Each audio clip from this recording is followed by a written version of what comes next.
Yah said the real Israelites would be scattered to the four corners of the earth. Are there Israelites in India? Yes. Who are the cities? The Siddi, also known as the Shidi, Siddi, or Sidhi, or Habshi, are an ethnic group inhabiting India and Pakistan. They are primarily descended from the Bantu peoples of the Zanj coast in southeast Africa and Ethiopia, most whom arrived to the Indian subcontinent through the Arab slave trade. Others arrived as merchants, sailors, indentured servants, and mercenaries. The Siddi population is currently estimated at about 850,000 individuals, with Karnataka, Gujarat, and Hyderabad in India, and Makran and Karachi in Pakistan, serving as the main population centers. Siddis are primarily Muslims, although some are Hindus and others belong to the Catholic Church. Although often economically and socially marginalized as a community today, Siddis have played large roles in the politics of the subcontinent, just as every other Israelite. We are oppressed, marginalized, but yet and still we build the countries where we reside. The most famous Siddi, Malik Ambar, effectively controlled the Ahmadnagar Sultanate in the Deccan. He played a major role politically and militarily in Indian history by limiting the penetration of the Mughal power into the Deccan Plateau. Elam, the son of Shem, territory and land resides in India and maybe other places in parts of southern Asia. And the Most High Yah said that a remnant of Israelite believers would be in the land of Elam in Iraq today. He also said that he will rescue and redeem them from that land in the end. And the Siddis today reside in India, Iraq, Pakistan, and many other places. But let's read Isaiah chapter 11, verse 10 through 12. Let's see what he said about saving the Israelites from those locations. Mainly we're focusing on the land of India, Pakistan, and certain parts of the Middle East, such as Iraq. The Siddis also reside in southern Asia. Let's read that. This is Isaiah chapter 11, verse 10 through 12. It says, "And in that day there shall be a root of Jesse, which shall stand for an ensign of the people. To it shall the Gentiles seek, and his rest shall be glorious." Okay, this is talking about the Mashiach. All right, Christ. "And it shall come to pass in that day that Yah shall set his hand again the second time to recover the remnant of his people, which shall be left from Assyria, and from Egypt, and from Pathros, and from Cush, and from Elam, and from Shinar, and from Hamath, and from the islands of the sea. And he shall set up an ensign for the nations, and shall assemble the outcasts of Israel, and gather together the dispersed of Judah from the four corners of the earth." So we see clearly that the bloodline descendants of the ancient Hebrews reside in Elam/India to this day. And so far, the one group of Hebrews I see in this area are the Siddis of India/Pakistan. And there could be more, as I said, in other parts of Southern Asia and the Middle Eastern countries. Okay. There are conflicting hypotheses on the origin of the name Siddi. One theory is that the word derives from sahibi, an Arabic term of respect in North Africa, similar to the word sahib in modern India and Pakistan. A second theory is that the term Siddi is derived from the title borne by the captains of the Arab vessels that brought Siddi settlers to India. These captains were known as Sayyid. Similarly, another term for Siddis, Habshi, is held to be derived from al-Habash, Arabic for Abyssinia, whence came the ships that first delivered Siddi slaves to the subcontinent. Siddis are also sometimes referred to Afro Indians. Siddis were referred to as Zanj by Arabs, In China, various transcriptions of this Arabic word were used, including Zinji or Jinzi. Afro Indians, one of the terms used to describe the Siddis. Majority of the time, Afro is just one of the terms used to describe Hebrews in the land they reside, such as Afro-Cubans, Afro-Brazilians, Afro-Mexicans, Afro-Puerto Ricans, and so forth and so on. Let's look at the term Zanj, see what it means. Zanj was a name used by medieval Muslim geographers to refer to both a certain portion of Southeast Africa, primarily the Swahili coast, and to its Bantu inhabitants. This word is also the origin of the place names Zanzibar and the Sea of Zanj. The Latinization, Zagium, serves as an archaic name for the coastal area in modern Kenya and Tanzania and southern East Africa. The architecture of these commercial urban settlements are now a subject of study for urban planning. For centuries, the coastal settlements were a source of ivory, gold, and slaves, from sections of the conquered hinterland to the Indian Ocean world. Zanj in Arabic means the country of the blacks. Other transliteration include Zinj, Zanj, and Zang. Anthony Christie argued that the word Zanj or Zang may not be Arabic in origin. A Chinese form is recorded as early as 607 AD. Christie argued that the word is Southeast Asian in origin. The Javanese word Jingi means African people, precisely the people of Zanzibar. It is known that the Indonesian Austronesian peoples reached Madagascar by 50 to 500 CE. As for their route, one possibility is that the Indonesian Austronesian came directly across the Indian Ocean from Java to Madagascar. It is likely that they went through the Maldives, where evidence of old Indonesian boat design and fishing technology persists until the present. Okay, this is just this guy's theory, but as we see, even the Siddi people, they have oral history. They say it out their own mouth that they came from East Africa and that they're related to the Bantu people. They consider those people their family. Okay, the people that reside in Kenya, Tanzania, Zanzibar, Mozambique, they consider these people their family. Okay. The Zanj were for centuries shipped as slaves by Arab traders. So we see this again. They were shipped as slaves by Arab traders to all the countries bordering the Indian Ocean. The Umayyad and Abbasid caliphs recruited many Zanj slaves as soldiers, and as early as 696 AD, we learn of slave revolts of the Zanj against their Arab masters in Iraq.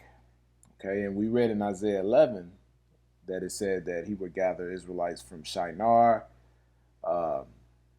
Hamath, and different other places that is either in Iraq or around them surrounding areas.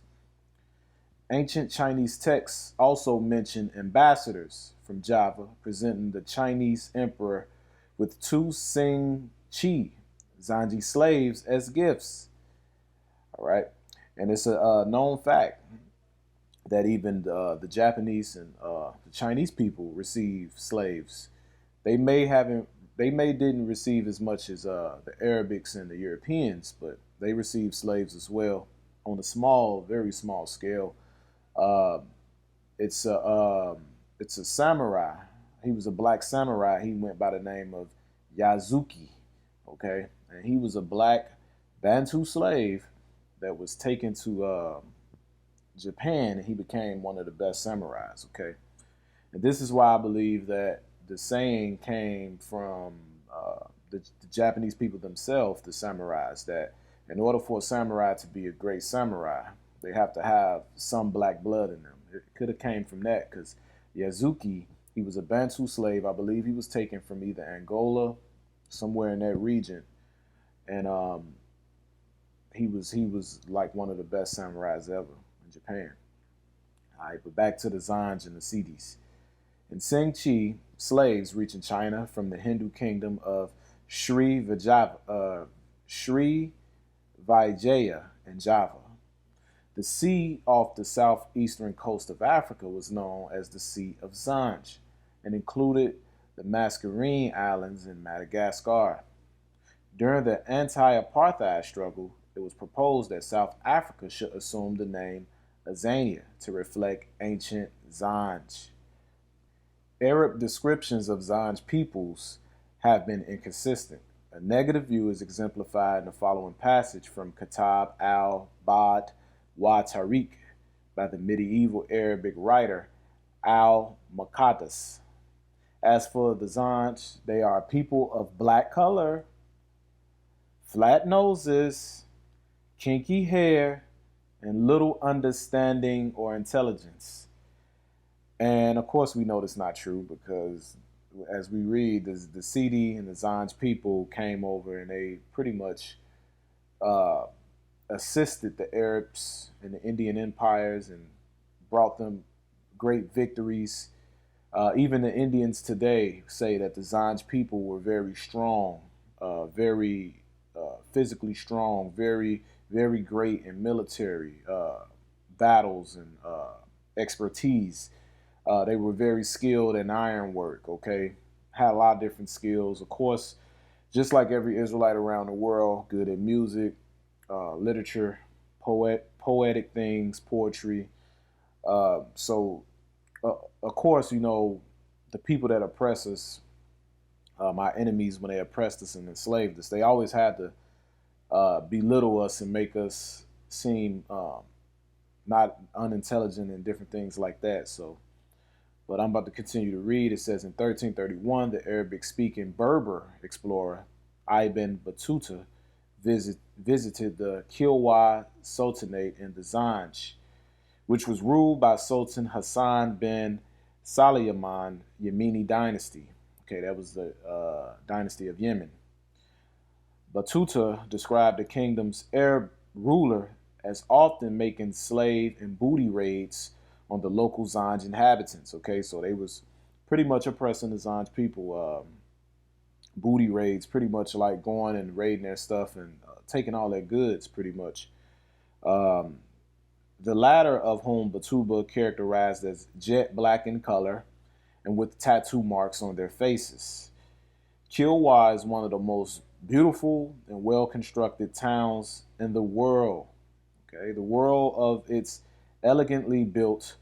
The whole of it is elegantly built. The roofs are built with mangrove pole. There is very much rain. The people are engaged in a holy war, for their country lies besides the pagan Zanj. Okay, they said the pagan Zanj.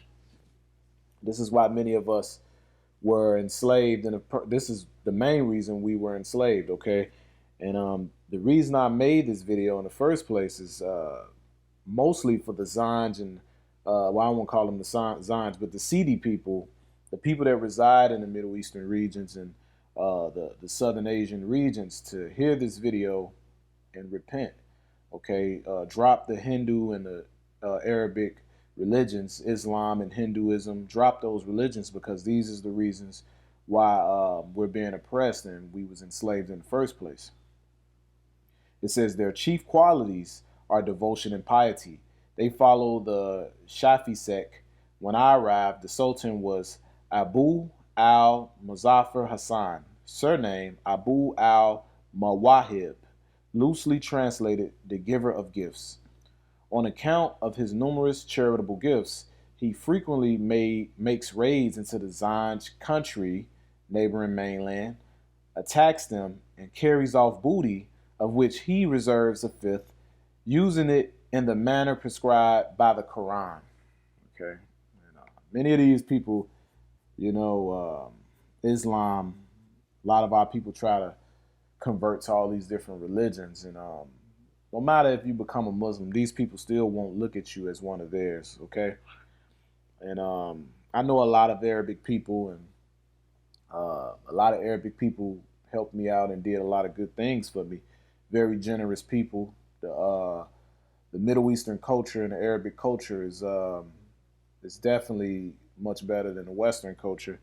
But at the end of the day, when a lot of our people want to become Muslims, and it depends on the region you reside. Some people are friendly, but at the end of the day, they still know who they are. You're not considered Arabic, and they won't marry with you, and it's nothing wrong with that. I don't believe there's anything wrong with marrying your people.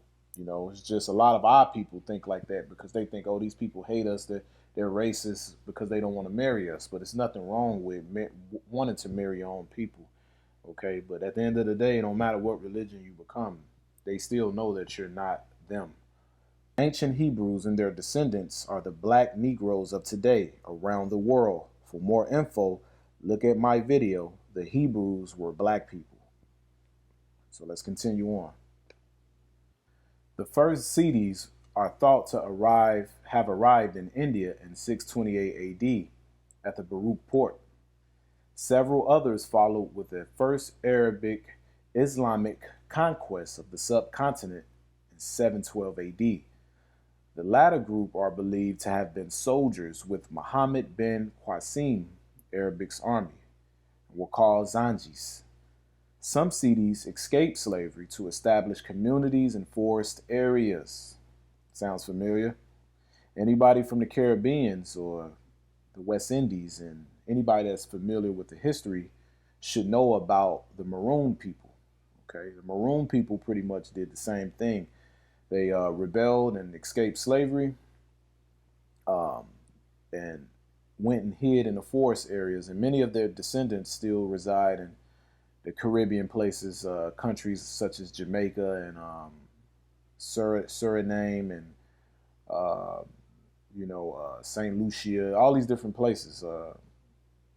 So all of the Caribbean places, Barbados, Trinidad, you got Maroon descendants there today. These are people who escaped and went and fled and lived in the forest areas, okay? And they lived in the mountains. And some also established the small Siddi principalities of Janjiria state on Janjiria Island and Jarafabad state in Kathiawar as early as the 12th century. A former alternative name of Janjira was Habshan, land of Habshi. In the Delhi Sultanate period prior to the rise of the Mughals in India, Jamal-ud-Din Yaqut was a prominent former Siddi slave who was appointed by Razia Sultana as master of the royal stables. It is speculated that he may also have been her lover, but the contemporary sources provide no evidence of this. Siddis for a brief period ruled Bengal as the Habshi dynasty of the Bengal Sultanate. Siddis were also brought as slaves by the Deccan Sultanates. Several former slaves rose to high ranks in the military and administration. If a person is not intelligent, how can they do this, right? All these things that I'm reading. The most prominent of which was Malik Ambar. Later, the Siddi population was increased by Bantu peoples from Southeast Africa, who were brought to the Indian subcontinent as slaves by the Portuguese. Most of these migrants were or else became Muslims, while a small minority became Hindu. The Nizam of Hyderabad also employed African origin guards and soldiers because they said that they were strong, remember? Are the Siddis Hebrews? Yes. The ancient Hebrews and their descendants were prophesied to be enslaved by their enemies if they worshiped other gods and not Yah. Let's go to Deuteronomy 28. This is one of the main chapters and one of the main books that we see these curses that were prophesied to come upon the real Hebrews when they turned away and served other gods, okay? This is mainly happening because we keep sinning. We keep turning away from Yah and serving other gods. It's time to turn to Yah and repent. Let's read Deuteronomy 28, verse 15, and verse 47 through 48. And we're going to read verse 64 as well. Deuteronomy 28, verse 15. But it shall come to pass, if thou wilt not hearken unto the voice of Yah thy Elohim, to observe to do all his commandments and his statutes which I command thee this day, that all these curses shall come upon you and overtake you. Verse 47 of 48, because thou servest not Yah thy Elohim with joyfulness and with gladness of heart for the abundance of all things. See that? When we serve Yah with joyfulness and gladness of heart, we will get the abundance of all things. Poverty was never meant to be upon us. It came upon us because we disobeyed Yah. Nowhere in the scripture will you find that the Most High chose Israel to be poor. Nowhere. It's the complete opposite. This came upon us once again because we want to be Catholics and we want to follow Islam and Hinduism and all these different things, okay? Therefore shalt thou serve thine enemies, which Yah shall send against you in hunger and in thirst and in nakedness and in want of all things. And he shall put a yoke of iron upon your neck until he have destroyed you. Verse 64 says, and Yah shall scatter you among all people. Okay, the Israelites were scattered. India was one of the places they were scattered to, from the one end of the earth even unto the other. And there shalt thou serve other gods, which neither thou nor thy fathers have known, even wood and stone. We are oppressed by the same nations of people whose gods we worship. Siddis are oppressed by the Indian and Arabic people, but yet they worship those people's gods.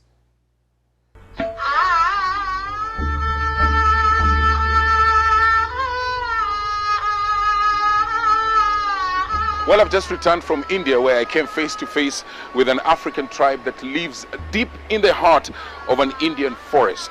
Come with me into the world of the Siddis, who live in abject poverty, shunned and almost forgotten. My search for these Africans, probably Kenyans, started right here in Nairobi, Kenya. After waiting patiently for 3 months for my visa to be processed, we finally leave for India in search of a community that Indians do not like to talk much about. But about 800 kilometers deep in the jungle in southern India lives a community known as the Siddi. The Siddi people, it is believed, were brought here during the slave trade and have since made India their second home. Our first encounter with the Siddis.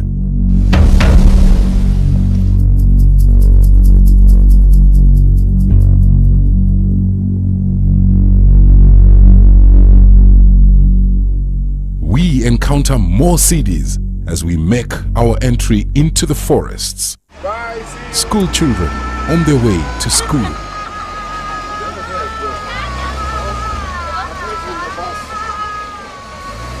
We are now deep in the forest and eventually arrive at Gadoli, one of the villages that hosts the Siddi community. Wow, these guys look like us, man. These people are This guy has got dreadlocks. Huh? See how that guy is doing those Look at this man, the village headman.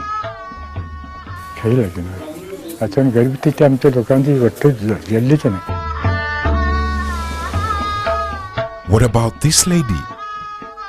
She could be anywhere in Kenya.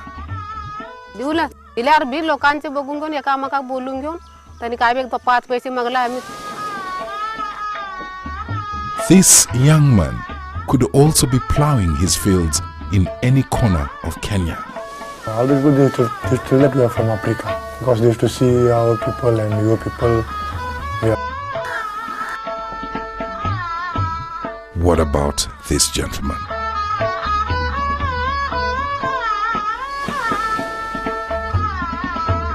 What about this lady holding her baby? And Maggie, a Siddi mother of one in her early 20s? Siddi, I'm Kenyan, like African. We have no doubt these people are Africans, possibly Kenyans. This one looks like my brother. This one just looks like. Some people look like same. Exactly, yes. Tomorrow, in this series, the African tribe in India, we tell you how the Siddis have gone against all odds to preserve their African traditions throughout generations, tucked in remote villages in India, almost forgotten.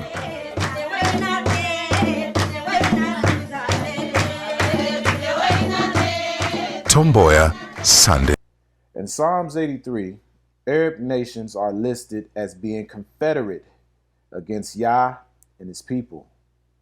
There is a history of Elam and Asser being against Israel as well, as we read in Jeremiah chapter 49, verse 35.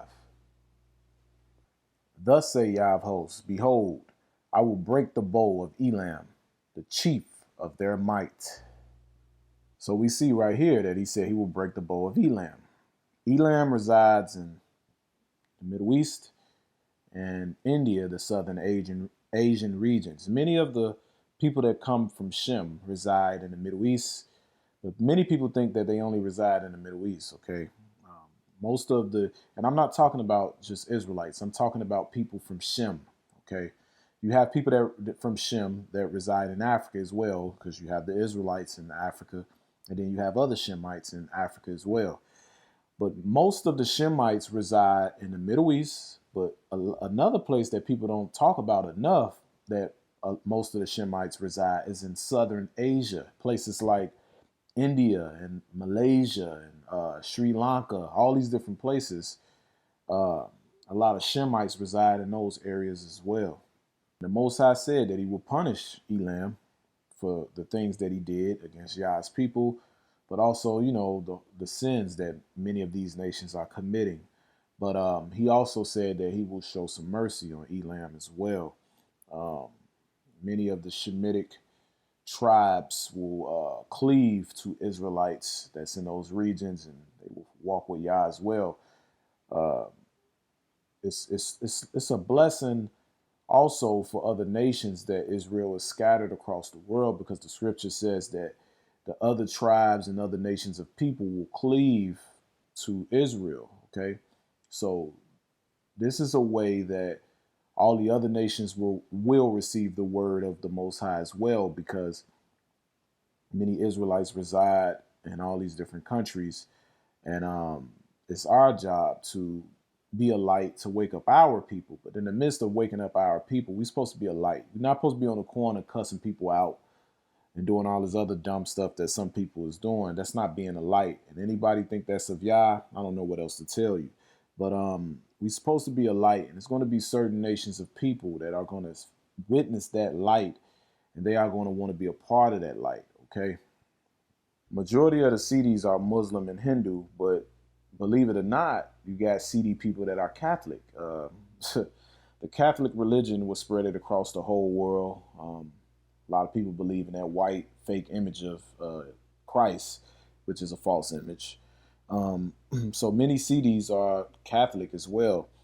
So we have to turn away from these religions and keep the 10 Commandments of the Holy Bible and the laws and statutes, okay? Because you are the children of Israel. When I'm in the village, I feel always I'm Indian. But when I go, I cross 60 kilometers from my place, then people will make you think you are a foreigner. The Siddis, whose features are remarkably African, live across India, where we came face to face with abject poverty. Impoverished and outcasted, they have remained racially intact.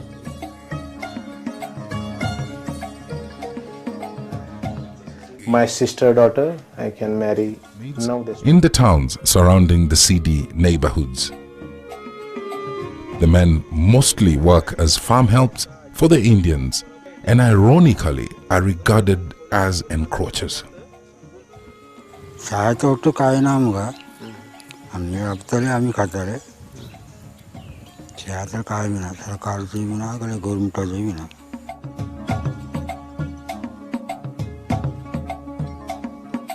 For centuries, they have lived in the forest, unknown to many across the rest of the world, shunned and almost forgotten. The Siddi's arrival can be traced back to the 10th century, when many came aboard the dhows of Arab merchants who traded with kingdoms along India's west coast. The Arabs are believed to have captured the Siddis after raids on coastal Bantu villages in East Africa. The Siddis were very successful as fighters, sometimes usurping power from the rulers. Between the 18th and 19th centuries, during the plagues, they escaped into the forest and settled near water catchment areas where they still live to date. Historically speaking, they're from East Africa, and during slavery they were brought to Goa. From Goa they migrated to the forest of Karnataka, and they have been facing a lot of social, political and economic injustice. They offer their devotional songs to Baba Gaur, the 15th century saint known to have powers that can cure people of their illnesses.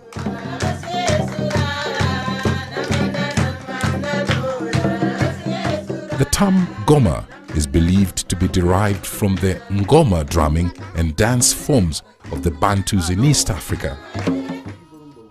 Nota Nodubudu, or invoking God, is a regular practice among Siddis, cutting across the religious barrier.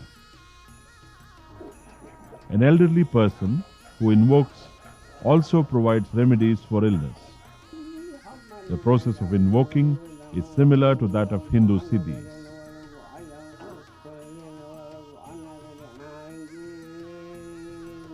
The person who goes into a trance while invoking comes out with answers pertaining to the community or diseases. It is significant to note that the tribes completely believe in their traditional practices, and many a time this belief itself is the remedy for them. Normally, there are no disputes among them since they live symbiotically with nature. However, problems arise, especially between the religions. Here is a typical problem. A Hindu Siddhi girl wants to marry a Christian Siddhi man. Therefore, they assemble like this. It is like an open court. The concerned parties will resolve the issues amicably, since survival is more important. And as we read earlier, the Siddis are a minority amongst the people they reside. They're marginalized, they're discriminated against, and this is one thing that you see amongst every Israelite around the world. That we are the minority wherever we reside. We are discriminated against by the other people that we live amongst. And we can read this in Deuteronomy 28, verse 62. And ye shall be left few in number, whereas you were as the stars of heaven for multitude, because thou would not obey the voice of Yahweh Elohim. The Siddis are discriminated against and called things like Zanj, Afro Indian, or Siddi, which most of these terms are the same as nigger, colored, black, kafir, and other terms used to describe the Hebrews of today. As we read in Deuteronomy 28, verse 37, he said this will happen. Thou shalt become an astonishment. Okay, David said that the heathen look at us and shake their head, because the behavior of many of our people, especially the tribe of Judah, Benjamin, and Levi, those tribes, and I say that because those tribes reside here in America. And of course, we act a fool in all those other countries we reside too, but I'm speaking on here because I am here. And those tribes are a big astonishment to the people. They shake their head when they see our behavior. It's hard for them to believe we the people of Yah, because how many of our people behave, we became an astonishment. A proverb, a byword among all nations where Yah shall lead you. Okay, a proverb and a byword. These are those terms and all those different sayings that they have for us. Okay. So some Siddis look to intermarry with the nations around them, just as other Hebrews in other countries, to escape being marginalized. You see this happening in America. Okay, many people think that if they intermarry with the nations around them, mainly European, because those are the people that we reside amongst the most, They think if they intermarry with Europeans, somehow they will escape injustice and discrimination and all these different things. But we see that that's not the case. Okay. Um, but this won't solve anything. And it actually caused many of our ancestors to turn away from Yah. And, so we got to repent and put away the gods of Islam, Hindu, and Catholicism. You know, many Siddis, they intermarry amongst the people around them. And this is mainly the Siddis that reside in Pakistan and Iraq, from what I read, that they choose to intermarry with a lot of nations amongst them. And what end up happening is that when they intermarry with these nations, they pick up the religions of these nations, okay? So that's usually what happened with our people. When they intermarry, they just, you know, many of our people don't love who they are because they've been discriminated since a child. So they just want to be they want to be something as far away as possible from black or Hebrew. You know, they hate everything about themselves, many of our people, because of what they was indoctrinated to believe. The Siddi communities, although classified as a tribe by the Indian government, primarily live in agricultural communities. So they live in the rural areas where you can farm and do different things like that. They live in agricultural communities where men are responsible for the farming and women are responsible for the home and children. Okay, this is the culture of the Israelites. This is the culture of Abraham, Isaac, and Jacob. This is the culture of Yah. This is how our people lived. Okay, as we see, the men were farmers. They work outside. The women took care of the home. But when we move into the Western societies, they reversed it. Okay, now everybody is out of the home. Since everybody is out of the home, the children is not being raised properly. They're being raised by the school system. Okay, they're being raised by TV, music, all these different things. Okay, and I just want to touch on this real quick. I had a neighbor, and it was fascinating with him telling me how his family was, his whole family was raised on a farm. And when he described it, him, his father, his grandfather, his uncles, many of his aunties, his aunties that were married to his uncles, his mother, his grandmother, all of them lived on like 600 and something acres. He said all the food that they had, they growed on their land and they raised it, okay? Money that they made was from their land. No woman had to go outside of their land and work. You understand? So their family was very tightly knitted. And that's the way and the culture of the Israelites, okay? You can accommodate power when you live that way. So this is why the Western society, they want to strip mainly us, but anybody, of that way of life, okay? They stripped us first, and many Europeans, they're about to be stripped next, whether they know it or not, because this country is about to change tremendously. These people the people that control this system are like Cain, okay? Cain was a man who was, he was disenfranchised from the earth. He couldn't grow anything. He had to live in cities, okay? So these people are the same way. They want the whole earth to be a big corporation full of mega cities. They don't want people to live off the land and live in an agricultural way, because then you won't have any need for their money like that. And that's what it really boils down to. And so we just got to endure these times that's ahead. But so we see this, that they are agriculturalists, they're farmers. This is the culture of the Israelites, okay? Outside of their communities, men also tend to be employed as farm hands, drivers, manual laborers, and security guards. Okay, husbandry and farming is the culture of the Israelites, primarily followed by the Bantu countries. When you look at the Bantu people in Africa, many of those people are agriculturalists, they're farmers, okay? Of course, like I said, once, because the Western influence has hit Africa as well. Many of the African cities are becoming big mega cities. You look at South Africa, which is primarily Bantu people, Israelite people, but those people don't farm and do different things like that in certain parts of South Africa, because South Africa has been westernized. It's pretty much like a mega city of of Africa. Okay, so many of our people have